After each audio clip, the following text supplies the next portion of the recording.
Hi student. GIT के online class में आप सबका स्वागत है। और आज की क्लास हम लोग जानेंगे बिलवाइज एंट्री के बारे में। क्योंकि पिछली क्लास हमने आपको बताया था बिलवाइज एंट्री के बारे में, क्या होता है, हम लोग कैसे बिलवाइज एंट्री करते हैं। तो जैसे हमने ये बताया था कि अगर जो किसी एक कस्टमर से अगर जो हम कई बार सेल किए हैं और वो टोटल बिल का हमको एक ही लेजर में उसको अलग अलग बिलवाइज हमको डिटेल दिखाना है, तो उसके लिए हम किसका इस्तेमाल करेंगे? बिलवाइज एंट्री। और ये कब होता है? देखिए यहाँ दे रहा है सन्नी क्रेडिटर्स एंड डेब्टर्स के लास्ट ईयर के बचे हुए क्लोजिंग बैलेंस को बिलवाइज ब्रेकअप करने के लिए बिलवाइज एंट्री करनी होती है। और अगर बिलवाइज एंट्री करने से पहले निम्नलिखित फीचर एनेबल कर। कैसे? तो पहले आपको go to gateway of Tally feature में जाना है, और फिर कहाँ जाना है? Accounting feature. और उसको आपको उसमें आपको मिलेगा maintain bill by bill detail. उसको क्या कर लेना होगा? यस कर। यही था ना। उसके लिए हम आ गए थे कहाँ पे? टैली में। फिर हम अल्टर में। पहले किस में आना होगा? और अल्टर के बाद से लेजर। और लेजर में हमको क्या करना होगा? तो यहाँ पे हमको जाना होगा जिसका भी हमको बिलवाइज एंट्री करना हो, जैसे हम कंप्यूटर केयर सिस्टम का करना चाहते हैं। यही है ना। तो यहाँ आने के बाद से हमको चले चले जाना होगा किस पे? कॉन्फ़िगर पे। हाँ, फीचर में जाना है ना। तो कॉन्फ़िगर के लिए शॉर्टकट क्या है? F12। और फीचर के लिए F11। तो F11 बटन दबा देंगे। तो ये देखिए अकाउंटिंग में ही आपको एक ऑप्शन दिखाई देगा, एनेबल बिलवाइज एंट्री। ये भी क्या है? यस। जब ये यस है तो आपको ये ऑप्शन यहाँ पे दिखाई दे रहा होगा, मेंटेन बैलेंस बिल बाई।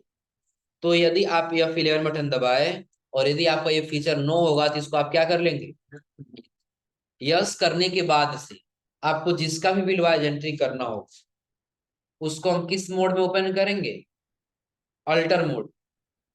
किस में ओपन करेंगे? अल्टर। और अल्टर में जाने के बाद से जैसे आप अमाउंट के पास इंटर करेंगे तो आपका एक अलग विंडो आ जाए, जो ये पिछली क्लास हमने किया था। क्लियर है ना? चलिए जो बाकी वो हम लोग करके देखते हैं। कौन सा बाकी था? Horizon enterprise. उसके लिए हम आ जाएंगे कहाँ पे? टैली में। यहाँ ले लेंगे किसका? Ledger horizon enter enter. अब देखिए इसका अगर जो आप ड्यू डेट कुछ लेना आ जाओ, इसका आप कुछ ड्यू डेट लेना चाहते हैं तो ले लीजिए। ड्यू डेट का मतलब क्या है कि कुछ दिन के बाद अगर पैसा देने वाला है तो कितने दिन वो बोला है, वो डेट यहाँ पे सेलेक्ट कर। हो जाएगा ना। इंटर करते हो जैसे देखिए अमाउंट के पास इंटर करेंगे। एक चीज नोटिस करिएगा यहाँ पे, यहाँ पे हमने अमाउंट कितना भरा है? 15,480 ना। तो नोट्स में यहाँ पे दिया है 13,680। इसको काट करके आप लोग लिख लीजिए कितना? 54 और 80। हाँ, 5,480। इसको काट के नोट कर।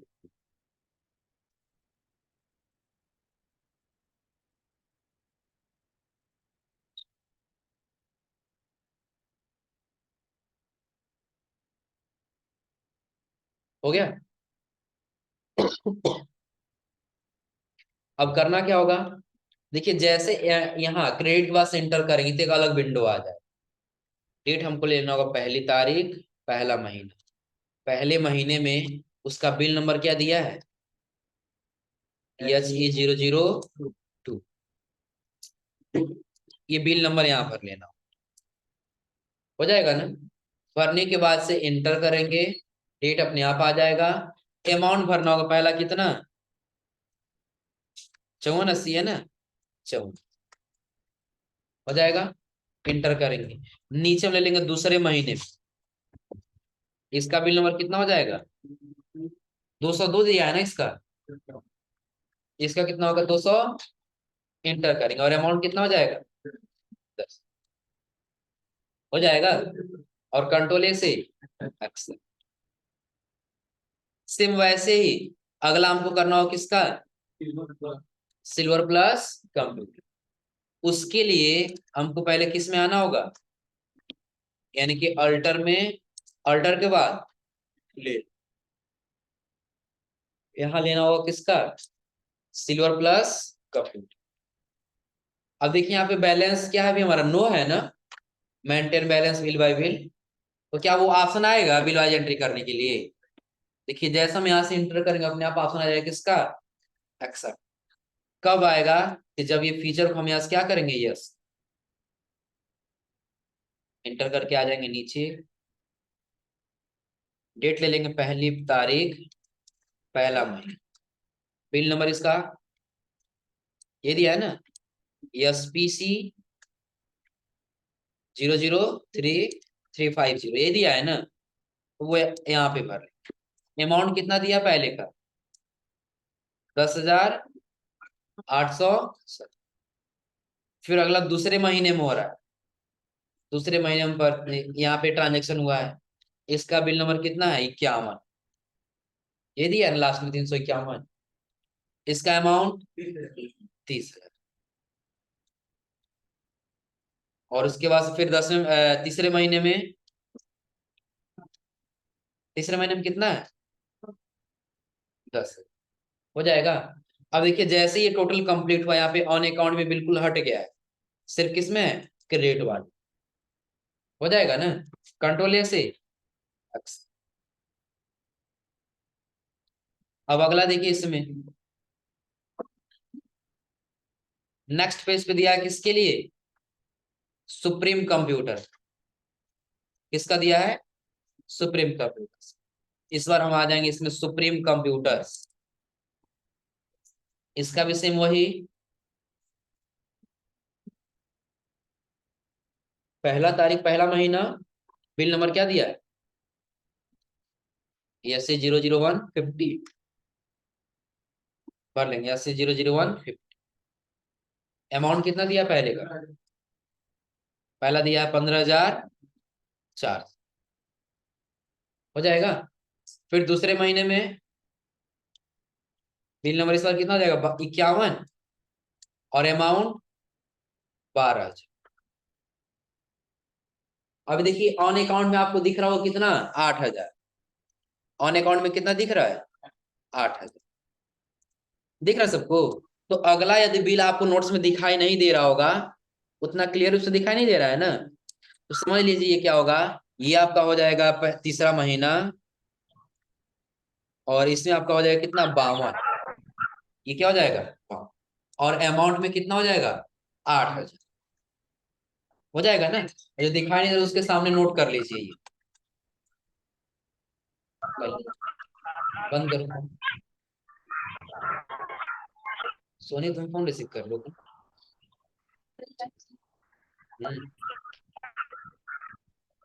हो जाएगा ना, यानी कि जो बचा हुआ उसमें आपको क्या नोट कर लेना है, तीसरा महीना, बिल नंबर में कर देना लास्ट में 52, और यहाँ पे अमाउंट कितना कर लेना है, 8।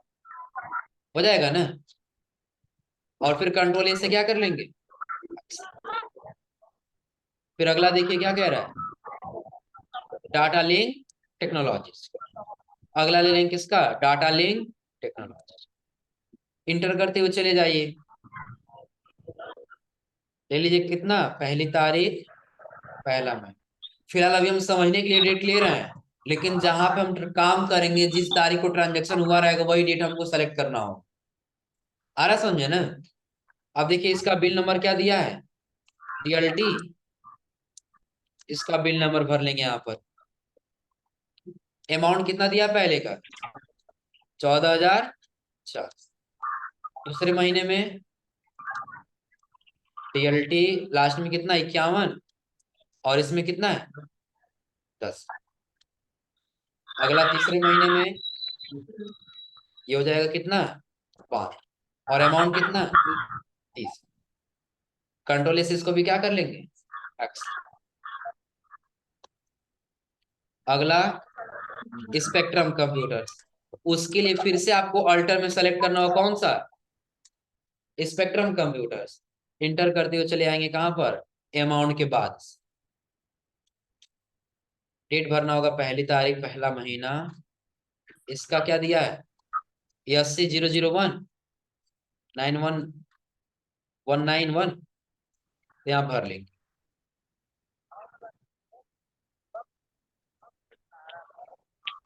हो जाएगा।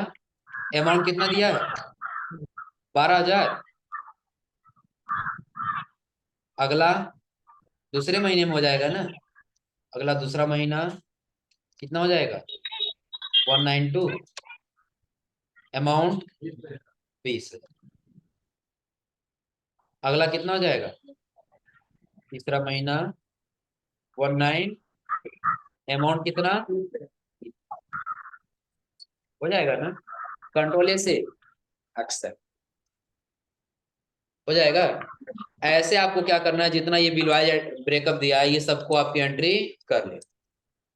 हो जाएगा ना। और इसके बाद से अगला हम लोग को इसमें आएगा क्या? Inventory manage. क्या आएगा? Inventory manage. तो ये इन्वेंट्री मैनेजमेंट क्या समझ लीजिए, तो आपके स्टॉक में जितना गुड्स पड़ा होगा उस गुड्स का सारा डिटेल यानी कि सारा इंफॉर्मेशन फिलअप करना ही आपका क्या कहलाता है? Inventory manage.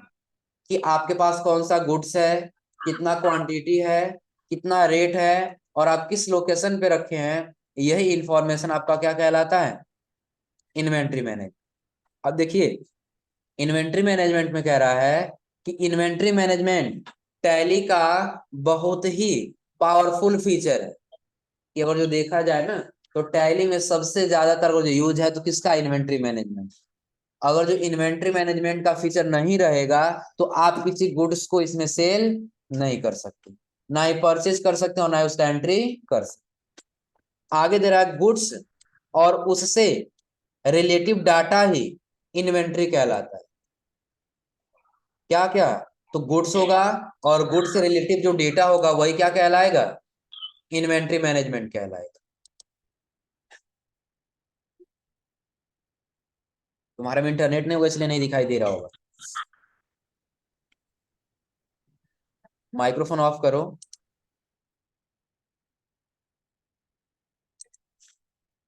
यानी कि जो भी अगर जो हमारे पास गुड्स है और उससे रिलेटिव कोई भी हमारे पास अगर जो डेटा है तो वही हमारा क्या कहलाएगा? Inventory management. और अगर व्यापारी जिस वस्तु का व्यापार करता है वह उसके लिए गुड्स कहलाता है।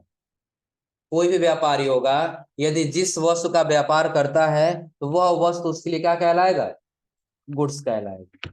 और आगे कह रहा है इन्वेंट्री मैनेजमेंट में हमें इन्हीं गुड्स से रिलेटिव इंफॉर्मेशन का स्टोरेज क्लासिफिकेशन करना होता है। कि जो भी गुड्स पड़ा होगा आपके बिजनेस में, उस गुड्स का इन्वेंट्री मैनेजमेंट क्या होगा कि उस गुड्स से रिलेटिव सभी इंफॉर्मेशन को आपको एक जगह स्टोर कर लेना होगा। वही आपका क्या कहलाएगा? Inventory manage. क्लियर सबको? और उसके नीचे आपका दे रहा है यहाँ पे इन्वेंट्री मास्टर्स। इन्वेंट्री मास्टर्स क्या है?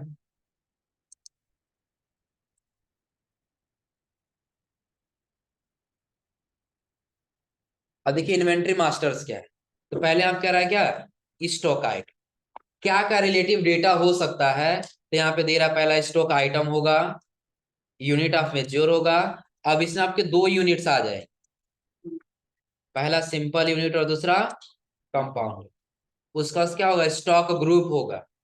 स्टॉक ग्रुप के बाद से क्या होगा? गोडाउन या लोकेस। अगला क्या होगा?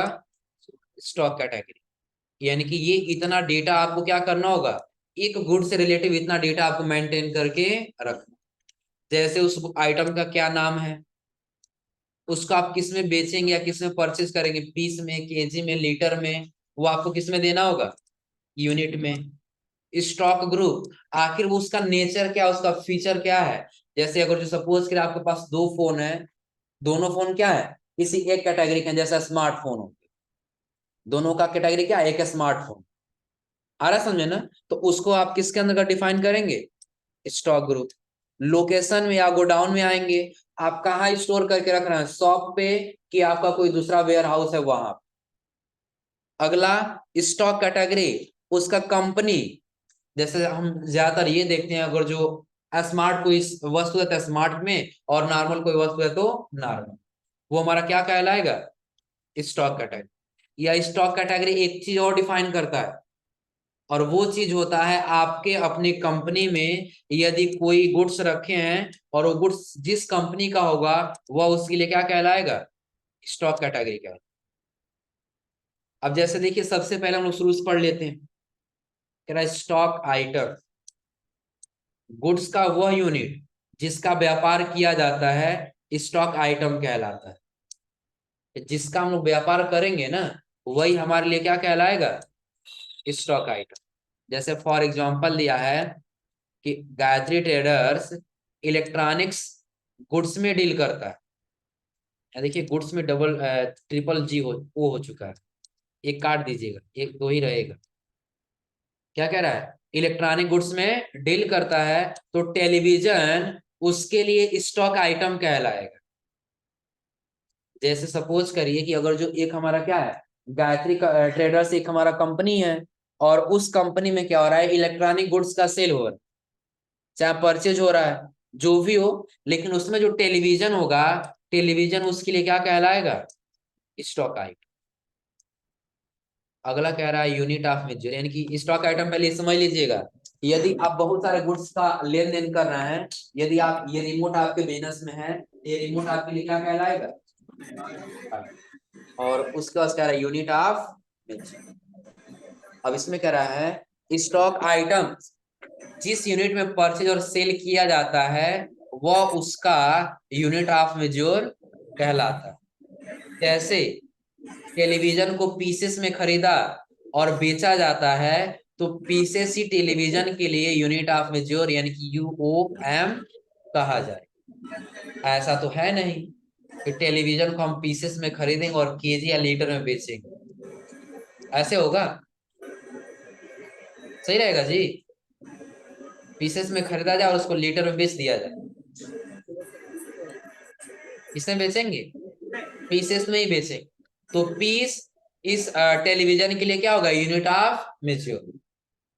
क्लियर है ना। अब इसमें दो दिया है, पहला सिंपल यूनिट और दूसरा कंपाउंड यूनिट। जहां पे ये शब्द आएगा कि आपने दो नंबर्स खरीदा या दो पीस खरीदा, या फिर आपने क्या किया 4 केजी या 5 केजी कोई वस्तु खरीदा, वो आपका क्या होगा, सिंपल यूनिट। कंपाउंड क्या होगा, जैसे ये कहा जाए, जैसे यहाँ पे देखिए दिया रहा है ए दर्जन, यानी कि एक दर्जन बराबर कितना पीस, 12 पीस। यानी कि जहां पे ऐसे आ जाएगा कि एक दर्जन बराबर कितने हो जाएंगे, 12 पीस। या फिर आ जाएगा क्या, कि 10 बॉक्स बराबर एक केस। बॉक्स का मतलब क्या होगा, जैसे सपोज करिए एक छोटा छोटा बॉक्स हो गया, वो आपका क्या है बॉक्स। केस क्या होगा, बड़ा सा गत्ता। कि जब हम 10 बॉक्स मिला रहे हैं तब एक गत्ते में आ रहा है, वह वैसा यूनिट यदि होगा तो किस में आ जाएगा, कंपाउंड यूनिट। और अगला कह रहा है स्टॉक ग्रुप। स्टॉक ग्रुप क्या होगा, यहाँ कह रहा है स्टॉक ग्रुप अकाउंटिंग ग्रुप के समान होता है। किसके समान होता है, अकाउंटिंग ग्रुप। जैसे आप लोग बनाए हैं ना सन्नी क्रेडिटर्स और सन्नी डेब्टर्स वाले में, कि यदि हमारा कोई कस्टमर है तो सन्नी डेब्टर्स रहेगा, सप्लायर है तो सन्नी क्रेडिटर्स रहेगा। सेम उसी प्रकार से होता है, लेकिन अंतर क्या है, कह रहा है एक समान नेचर हो या ब्रांड हो या फिर क्या हो, फीचर। यानी कि एक समान नेचर, ब्रांड और फीचर वाले स्टॉक आइटम को एक सिंगल ग्रुप में रखा जा सकता है। इसमें रखा जाएगा, एक सिंगल ग्रुप में रखा जाएगा, जिसे स्टॉक ग्रुप कहा जाता है। जैसे सभी प्रकार के टेलीविजन को, टेलीविजन के आइटम को हम टेलीविजन ग्रुप क्रिएट करके उसके भीतर रख सकते। जैसे सपोज करिए ना, आपके पास बहुत सारा टेलीविजन है, जिसमें स्मार्ट टेलीविजन भी है, एंड्रॉइड टेलीविजन जिसको कहा जाता है, नॉर्मल टेलीविजन भी है, आ रहा समझे ना। बड़ा टेलीविजन भी है, छोटा टेलीविजन भी है, लेकिन इन सबको जहां रखना होगा, वो एक ग्रुप क्या होगा हमारा, टेलीविजन का होगा। यदि टेलीविजन का ग्रुप हम ओपन करेंगे ना, तो जितने टेलीविजन रहेंगे सभी वहां पे दिखाई देने लगे। क्लियर सबको ना। और फिर अगला इसमें कह रहा है गोडाउन या लोकेशन। वह पैलेस जहां हम गुड्स को स्टोर करते हैं गोडाउन कहलाता है। जैसे वेयर हाउस और दूसरा शॉप। यानी कि दो हो सकता है, या तो आपका वेयर हाउस हो जाएगा और दूसरा क्या हो जाएगा, शॉप हो जाएगा। जिसको आप लोग सुने होंगे गोदाम कहा जाता है, जिसको क्या कहा जाता है ज्यादातर, गोदाम। उसी को हम लोग क्या बोलते हैं यहाँ पे, वेयर हाउस। और शॉप तो आप लोग पता ही होगा कि जहां पे गुड्स की डीलिंग की जाती है, उस लोकेशन को हम लोग क्या कहते हैं, शॉप। यानी कि जहां पे आप उस गुड्स को रखेंगे वो आपके लिए एक लोकेशन या गोडाउन कहलाएगा, और वो कितने में हो जाएंगे, तो या तो आपका वेयर हाउस या तो आपका। और अगला लास्ट इसमें कह रहा है क्या, स्टॉक कैटेगरी। कैटेगरी क्या है, कह रहा है स्टॉक आइटम का उनके फीचर के आधार पर वर्गीकरण करना हो तो स्टॉक कैटेगरी का प्रयोग किया जाता है। जैसे टेलीविजन को स्मार्ट टेलीविजन और नॉर्मल टेलीविजन के आधार पर बांटा जा सकता है। जैसे देखिए जो टेलीविजन है ना, तो दो हो जाएगा, एक स्मार्ट टीवी और एक दूसरा क्या हो जाएगा, नॉर्मल टीवी। स्मार्ट टीवी क्या होगा कि जिसको हम क्या कर सकते हैं कि एंड्रॉइड के जैसा हम उसको यूज कर सकते हैं। हम क्या कर सकते हैं, यूट्यूब जैसा कोई वीडियो चला सकते हैं उसमें, ऑनलाइन जैसा हम इंटरनेट कनेक्ट करा के वीडियो चलाना चाहे वैसे चला सकते हैं। वो हमारा क्या होगा, स्मार्ट। नॉर्मल क्या होगा कि यदि हम उसको सेटअप बॉक्स के माध्यम से या फिर किसी डाटा पेन ड्राइव के माध्यम से हम डाटा जो चलाएं उसमें कोई वीडियो चलाएं, वो क्या होगा, ना। इन दोनों को अलग अलग डिफाइन करना हो कि यह स्मार्ट है तो स्मार्ट के कैटेगरी में रहेगा, और ये नॉर्मल है तो नॉर्मल के कैटेगरी में रहेगा, तो वो हमारा क्या कहलाएगा, स्टॉक कैटेगरी कहलाएगा।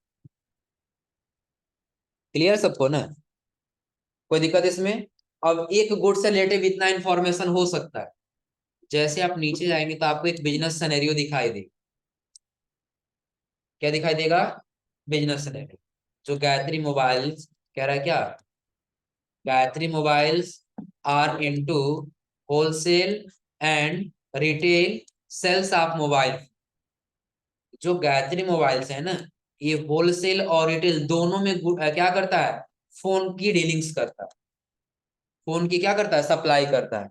जैसे कह रहा है they deals in different mobile brands like, यानी कि अलग अलग डिफरेंट मोबाइल ब्रांड्स का डीलिंग करता है। जैसे दिया है Redmi, Realme, Vivo, Oppo, Samsung, Nokia. यानी कि सभी क्या करेगा, इतने ब्रांड्स के मोबाइल की डीलिंग्स करता है। जिसमें आपको क्या करना होगा, नीचे आपको एक दिखाई दे रहा होगा लैब प्रैक्टिस के लिए, दिख रहा है ना। अब इसी के आधार पे आपको क्या करना होगा, एंट्री करना होगा। तो अभी आप लोग एक चीज ध्यान दीजिएगा, बैलेंस शीट बनाते समय हमने आपको डिफरेंट छोड़ा था 3,20,000। डिफरेंट कितने का छोड़े थे, 3,20,000। जो 3,20,000 हमारा क्या था, क्लोजिंग स्टॉक। तो वहां पर हमने ये आपको बताया था कि जब हम लास्ट में जाएंगे तो हम आपको बताएंगे कि अगर जो आप किसी गुड्स की एंट्री करेंगे तो वो आपके स्टॉक क्या होगा, कैटेगरी इसमें आ जाएगा। जो हमको देना है क्या, क्लोजिंग स्टॉक। आ रहा समझे ना। तो डिफरेंट देखिए, जो 3,20,000 का दिख रहा था ना, अब जैसे 3,20,000 की एंट्री हम टोटल करेंगे, वैसे वहां से टोटल हमारा 3,20,000 का डिफरेंट क्या हो जाएगा, हट से। वो डिफरेंट आपको कहाँ दिख रहा था, तो बैलेंस शीट में। यहाँ पे डिफरेंट कितने का दिख रहा है, 3,20,000। अब यही एंट्री हमको क्या करना है, अपने ट्रांजेक्शन में करना। हो जाएगा ना। तो इसको समझने से पहले देखिए, आप यही सोचेंगे कि पहले हम स्टॉक आइटम बनाएंगे। पहले क्या बनाएंगे, स्टॉक आइटम। तो क्रिएट में जाना होगा ना, किस में जाना होगा, क्रिएट। क्योंकि आप लोग पहले बताए कुछ भी क्रिएट करना होगा तो क्रिएट वाउचर, क्रिएट में, क्रिएट मास्टर में जाएंगे। और यदि आपको कुछ मॉडिफाई करना हो तो किस में जाएंगे, अल्टर में जाएंगे। क्लियर है ना। तो अब यहाँ पे देखिएगा, नया क्रिएट करना है तो हम चले गए टैली में, क्रिएट में, और इन्वेंट्री मास्टर में आपको दिखाई देगा स्टॉक आइटम। स्टॉक आइटम में देखिए, पहले कह रहा है आप नाम भरिए, नाम के बाद से अंडर ग्रुप भरिए, कैटेगरी भरिए, उसका यूनिट भरिए। तो जैसे पहला नाम हमने भर लिया क्या, लेनोवो K6, इंटर कर रहे हैं। तो यहाँ पे देखिए अंडर ग्रुप हमको क्या भरना है, इसका स्टॉक ग्रुप यही दिया है ना, स्मार्टफोन। तो यहाँ पर हमको क्या भरना होगा, स्मार्ट। देखिए हमारा स्मार्टफोन दिख रहा है यहाँ पर, नहीं। तो पहला ये तरीका है कि आप स्टॉक आइटम बनाते जाइए और जहां पे जिसकी जरूरत पड़ेगी या तो ऑल्ट सी करके क्रिएट करिएगा या तो क्रिएट में जाके क्रिएट करना, हो जाएगा ना। लेकिन हम चाहते नहीं पहले से ही हम बना लें ताकि जब स्टॉक आइटम पे आए तो हमको सिर्फ सेलेक्ट करना रहे, बार बार बनाने की आवश्यकता नो। तो उसके लिए सबसे पहले आपको क्या करना होगा, तो पहले आपको क्रिएट करना होगा क्या, स्टॉक ग्रुप। नोट कर लिया, पहले नंबर पे आपको क्या क्रिएट करना होगा, स्टॉक। दूसरे नंबर पे आपको क्या क्रिएट करना होगा, स्टॉक कैटेगरी। तो जब आप क्या करेंगे यहाँ पे स्टॉक ग्रुप जब बना लेंगे ना, ये वाला स्टॉक ग्रुप में आपका एंट्री हो जाएगा HSN कोड का और GST। किसका हो जाएगा, HSN कोड और GST, यानी कि टोटली आपका किसमें कवर हो जाएगा, स्टॉक ग्रुप में। फिर आपको क्या बनाना होगा, स्टॉक कैटेगरी। स्टॉक कैटेगरी के बाद से आपको दो चीज बनाना होगा। पहला आपको बनाना होगा गोडाउन या लोकेशन में शॉप, और दूसरा क्या बनाना होगा, वेयर हाउस। ये बनाने के बाद से आपको इसका यूनिट बनाना होगा कि आप इसको पीसेस में बेचेंगे कि लीटर में बेचेंगे, ये आपको किस में बनाना होगा, यूनिट। क्लियर है ना। यानी कि सबसे पहले नंबर पे आपको स्टॉक ग्रुप, दूसरे नंबर पे स्टॉक कैटेगरी, तीसरे नंबर पे गोडाउन या लोकेशन, चौथे नंबर पे क्वांटिटी, और फिर लास्ट में आपको बनाना है क्या, स्टॉक आइटम। लास्ट में क्या बनाएंगे आप, स्टॉक आइटम। और जब ये स्टॉक आइटम बनाएंगे तो उस समय आपका टोटल कवर हो जाएगा, इस ये स्टॉक ग्रुप भी, स्टॉक कैटेगरी भी, HSN कोड भी, GST भी, गोडाउन या लोकेशन भी, उसका क्वांटिटी भी, रेट भी और अमाउंट। क्लियर सबको ना। तो नोट कर लीजिए, पहले आपको क्या बनाना होगा, स्टॉक ग्रुप, उसके बाद से स्टॉक कैटेगरी, स्टॉक कैटेगरी के बाद से गोडाउन या लोकेशन, और गोडाउन या लोकेशन के बाद से फिर क्या बनाना होगा आपको, क्वांटिटी, यानी इसका यूनिट बनाना होगा। यूनिट के बाद से तब हम क्या बनाएंगे, स्टॉक आइटम। हो जाएगा। अब जैसे ये सारा एंट्री कर लेंगे तो ये एंट्री करने के बाद हमारा सारा क्या हो जाएगा, जो हमारा यहाँ पे बैलेंस शीट दिख रहा था ना टोटल 34 लाख का, तो दोनों तरफ टोटली हमारा इक्वल टू बैलेंस हो जाएगा कितना, 34। यानी कि तब हमारा कोई डिफरेंट यहाँ पे दिखाई नहीं। और ये डिफरेंट का 3 लाख भी डायरेक्टली कहाँ जाएगा, क्लोजिंग स्टॉक। क्लियर सबको ना। तो आज आप लोग फिलहाल इतना करिए कि आज आप लोग बस ये कर लीजिएगा, ऊपर वाला बिलवाइज एंट्री सारा हो जाएगा ना। बिलवाइज एंट्री सारा कर लीजिए, और बिलवाइज एंट्री करने के बाद से हम आपको अगली क्लास में बताएंगे किसके बारे में, इन्वेंट्री मैनेजमेंट में ये स्टॉक की सारी एंट्री करने के लिए। और ये एंट्री करने के बाद से तब हम लोग का स्टार्ट हो जाएगा क्या, ट्रांजेक्शन। तब हम लोग वाउचर पढ़ेंगे, और वाउचर में हम आपको बताएंगे कैसे किस ट्रांजेक्शन की एंट्री कर, हो जाएगा ना। तो आज आप लोग इतना बनाइए लो।